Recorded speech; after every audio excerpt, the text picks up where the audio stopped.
ગત તારીખ 27થી 29 ઓક્ટોબર દરમિયાન મલેશિયા દેશના કુઆલાલંપુર શહેર ખાતે સાઉથ ઈસ્ટ એશિયાના વિવિધ દેશોના યુવાનો વચ્ચે વિચારોનું આદાન-પ્રદાન થઈ શકે તે માટેની એક સમિટ યોજવામાં આવી હતી। આ સમિટમાં ભારતમાંથી ગયેલા 10 યુવાનો પૈકી એક યુવાન જામનગરના સમર્થ ભટ્ટ હતા। સમર્થ ભટ્ટ ઘણા વર્ષોથી એબીવીપી સાથે સંકળાયેલા છે। આ સમિટમાંથી ભારત પરત આવ્યા બાદ સમર્થ ભટ્ટે વડીલો અને મિત્રો સાથે શ્રી બાલા હનુમાન મંદિરની મુલાકાત લીધી હતી અને ભગવાનના દર્શન કર્યા હતા। આ તકે એમના પિતા હિતેન ભટ્ટ કે જેઓ શહેર બીજેપીના પૂર્વ અધ્યક્ષ રહી ચૂક્યા છે તે તથા શહેર બીજેપી અન્ય 2 પૂર્વ અધ્યક્ષો અશોકભાઈ નંદા અને મુકેશ દાસાણી વગેરે દ્વારા સમર્થ ભટ્ટને ફૂલહાર પહેરાવી સન્માન કરવામાં આવ્યું હતું અને અભિનંદન આપવામાં આવ્યા હતા। આ તકે સમર્થ ભટ્ટે આપેલી વિગતો પ્રસ્તુત છે। સગાઈ, લગ્ન અને શુભ પ્રસંગો માટે પાર્ટી પ્લોટ તથા બેન્ક્વેટ હોલની શોધમાં છો તો આપના શુભ પ્રસંગો જાજરમાન અને યાદગાર બનાવવા આપને અમો આમંત્રિત કરીએ છીએ।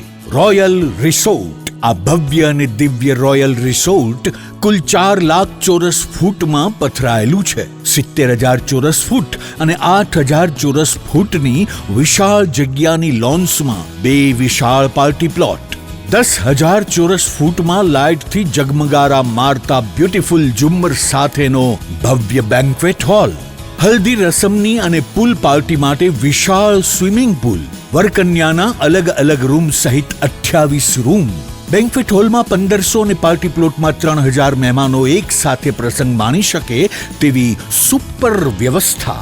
એક સાથે 250 કે 300 થી વધુ કાર પાર્કિંગ થઈ શકે તેવું વિશાળ પાર્કિંગ, એક સાથે 2 પ્રસંગ થઈ શકે તેવી વિશાળ વ્યવસ્થા ધરાવતું ભવ્ય રોયલ રિસોર્ટ।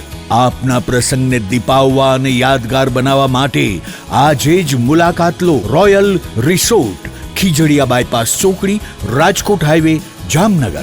મોબાઈલ 85 111 71 201। તારીખ 27, 29 દરમિયાન કુઆલાલંપુર મલેશિયા ખાતે Association of South East Asian Nation એ જે એસોસિએશનના વિવિધ દેશોની જે સમિટ થઈ હતી એમાં ભારતમાંથી કોમનવેલ્થ યુથ ડેલિગેટ તરીકે 10 લોકોની પસંદગી થયેલી। જે સમિટમાં ભાગ લેવા માટે એ 10 લોકોમાં મને પણ અવસર મળેલો તે બદલ આજે જ્યારે સમિટ સમાપ્ત કરીને હું પાછો પ્રથમ વખત જામનગર આવ્યો છું ત્યારે જામનગરની આસ્થાના કેન્દ્ર સમાન, જામનગરની ઓળખ સમાન બાલા હનુમાનજીના મંદિર ખાતે પ્રાર્થના કરી ભારતની આગામી સમયમાં ભારતના યુવાનો એ વિશ્વનું નેતૃત્વ કરવા જવાના છે, એમાં કોઈ શંકાને સ્થાન નથી।